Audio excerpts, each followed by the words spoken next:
Hello and welcome to Simon Says Artwork. In this video I'm going to be doing a bit of a challenge drawing that I got the idea from an artist called Gabriella Handel. If you're wondering who Gabriella Handel is, she is going to be the guest on my podcast Good Values, which I'll upload this Friday, so be sure to tune in and check that out. She basically uploaded a picture showing a woman wearing a top hat that was tilted backwards on her head slightly. So it was kind of a 3/4 view of the top hat. So that was the challenge and I wanted to try it out because it sounded like a lot of fun. So, okay, let's get started.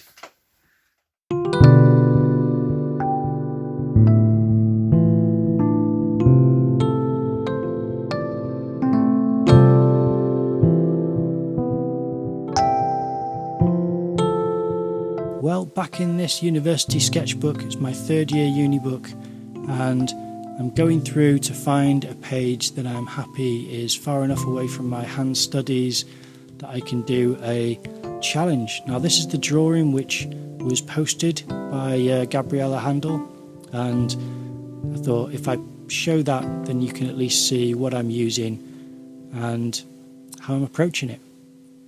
So this pencil that I'm using is I think it's a 2B, and it's nice because it's not too dark. Oh, it's a 4B, I've just checked. It's not too dark, but it's also dark enough that you are having lines that aren't too wispy either and just making indentations on the page. So that's what I'm doing to try and get these shapes correctly, and you can see that I've made certain marks on the face to try and reassure the proportions are somewhat accurate. Now what I don't realise I'm doing is that I don't have a drawing table, I just have a desk. And when I set up the camera, I make sure that my head is not overlapping the camera, because that's what it used to do years ago when I first started filming. So I have my head up straight as opposed to leant forward, and the pad flat down on a desk. And that has caused me to elongate the face and the top hat. So you can see that from the reference to the drawing. So that's one of the proportional issues that I have with this drawing. But the challenge is to try and draw a 3/4 top hat.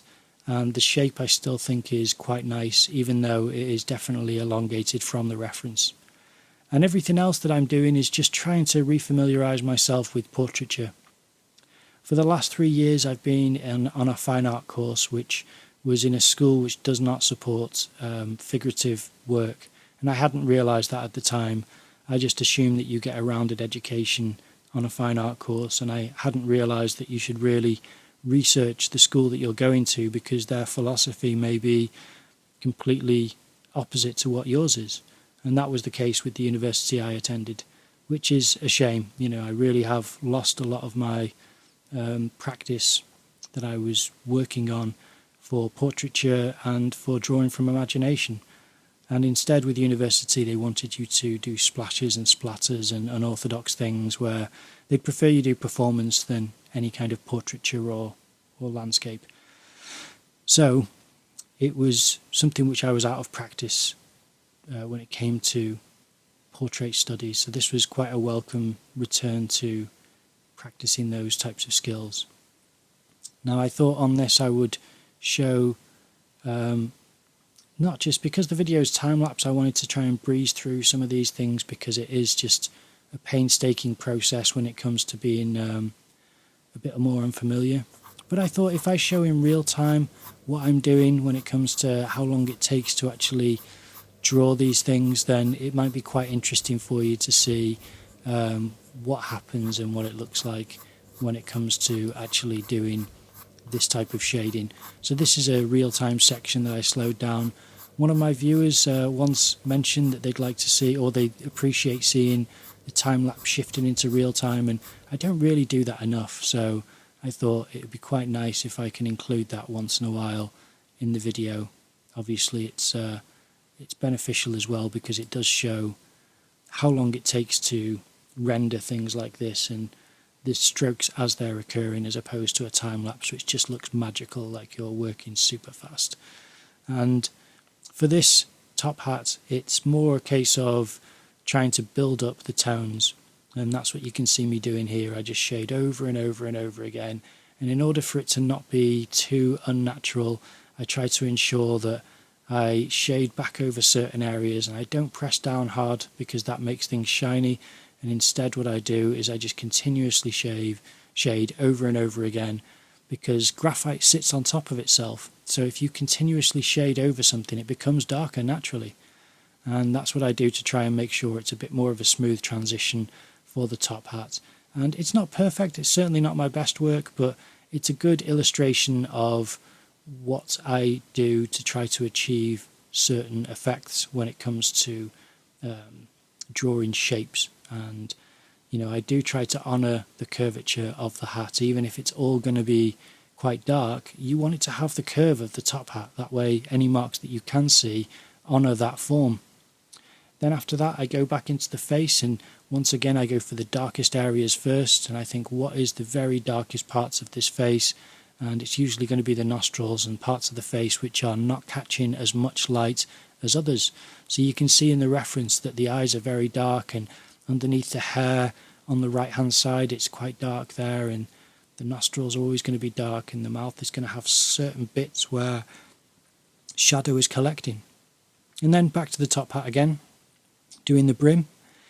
But the darker areas, once you can get all those shaded in and pretty much done, then everything adjusts according to that. So what I mean is that if you shade all of the face and then you do the top hat's going to be much darker, and the face's shading can go a whole value scale darker because of the difference between the white paper and the shading on the face compared to the shading on the face with the darkness of the top hat.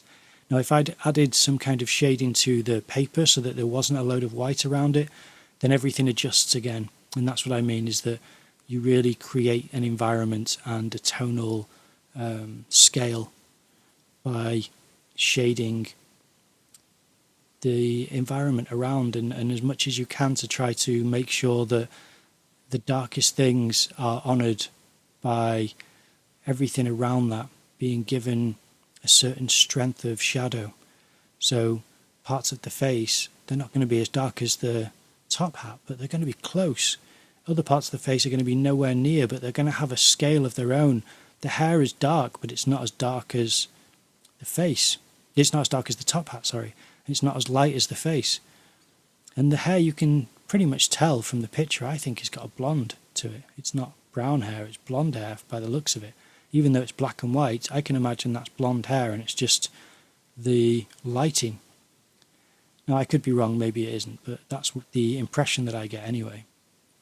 And that's why a lot of the hair needs to be shaded very carefully to ensure that you keep light areas of the hair untouched or barely touched, so that it can really try to create this sense of well, I suppose it would be the true colour catching the light, as opposed to the shadow, which is honouring the light of the room and the atmosphere during the time when the photograph was taken. Now, hair can be quite a difficult and meticulous process, where you're shading in one direction, then you're shading in another, and that's worth doing because that's just how hair works. I try to get all of the directions as accurate as I can, and then I start working in shadow shapes into that hair. As I said, this isn't the best finish that I do, but I thought at least if I show you a quick portrait study that I did do, and the full real time of this drawing was just over an hour, and it was just something which I don't do often enough, and I'm kind of glad that it's back into the practice of it, because it doesn't take long for you to get used to what it takes to make a portrait drawing. And by doing this, I see the limitations of this session, so I'd like to do another portrait soon, which shows me pushing further than what I do in this drawing. But it's a lot of little very fiddly, touchy parts, but I really like those because it means that you're really looking closely at the reference, and you do have to continuously study the surfaces of the model's face to say, why does this look different? How is this happening? And what does that mean? What is actually happening on the face to make that shadow occur there? And on the hair, what are these directional shapes and why is it darker and lighter in these areas? And it just takes looking really closely and really hard, and you start to learn things that you just won't have known until you've drawn it. A friend of mine always says that you never truly see until you draw something. You don't really see something properly. You look and you get a brief impression of something, but until you've really drawn it, you don't clearly look at it long and hard and study and analyse what it is that you're looking at. So to draw someone is a real honour to me. I really appreciate anyone who lets you draw them, because it means that you get to stare at that person, not in a weird way, but in a way of saying, how does the face work? What goes where and how is this happening? And that's something which is very rare that you get the opportunity to do that.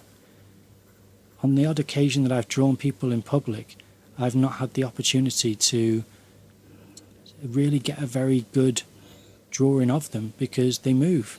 People don't sit still.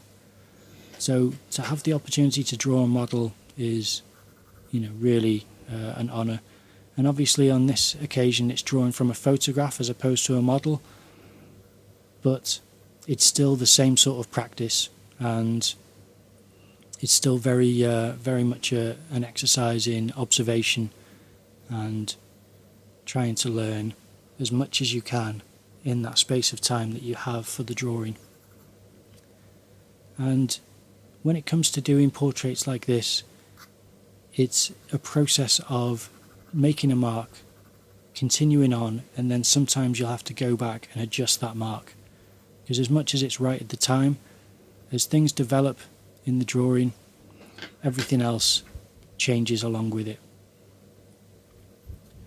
The teeth are another very delicate area of the drawing, and it's worth taking the time to make sure that you're looking carefully at how dark the teeth actually are, because as much as we think of teeth as white, when they're being covered, where they're not getting the true light direction hitting them, they're not white. I mean, if you look at the photo reference compared to the eyes, they're very dark, the teeth. They're as dark as the shadow on the face. And it's very tricky. It's tricky to remember that, it's tricky to get that right. And I make that mistake here. I'm removing parts of the shading, whereas in truth I should be shading it as dark as the shadow on the face. But it's one of those lessons that you learn as you go along. I really recommend that if you haven't tried portraiture, then to continuously try to improve upon what you do and how you do it, because it is a really rewarding way of drawing. It's very, very difficult, and the mistakes that I make here are a great lesson in how I need to improve and return to the studies that I used to make quite often in order to practice and try to make sure that the decisions that I make are more well informed, that I remember certain mistakes that I've made before, and I retain the information that I find valuable from each failure as much as each success. So that's the drawing. I leave it there even though it's very rough. It's not the same as what the photo reference is, but it's still quite a nice picture. Okay, that's the drawing done. I think it worked out okay. This is the final piece here, and some parts of it I like, some parts of it I don't like. And just to be clear, I liked the top hat angles. I thought that was quite interesting. I didn't like some of the finish on the face and the hair. I think I rushed some of that, and I could do a lot nicer rendering on the skin tones, on the texture on the hair, and just to have it pop a lot more. And it'd be nice to have some kind of atmosphere around the face so that it's not just floating in a void that it is when you just leave it white like this. I'll show in another video what I mean about having more sensitive rendering. I'm planning on doing a video on that because I think that's important to teach how I've learned to shade with a pencil in order to really heighten the texture and the form, and to hide the directional marks of the pencil shading. So I'll show that in another video, but for now, that's the drawing, that's the challenge which I've done. And please check out the podcast this Friday with Gabriella Handel. She's a fantastic guest. She's the one who set this challenge. I'm really happy that she did because it was really interesting. And I hope you enjoyed the video. If you did, then please leave a like, comment down below, subscribe to the channel and ring that notification bell. And I will see you in the next video.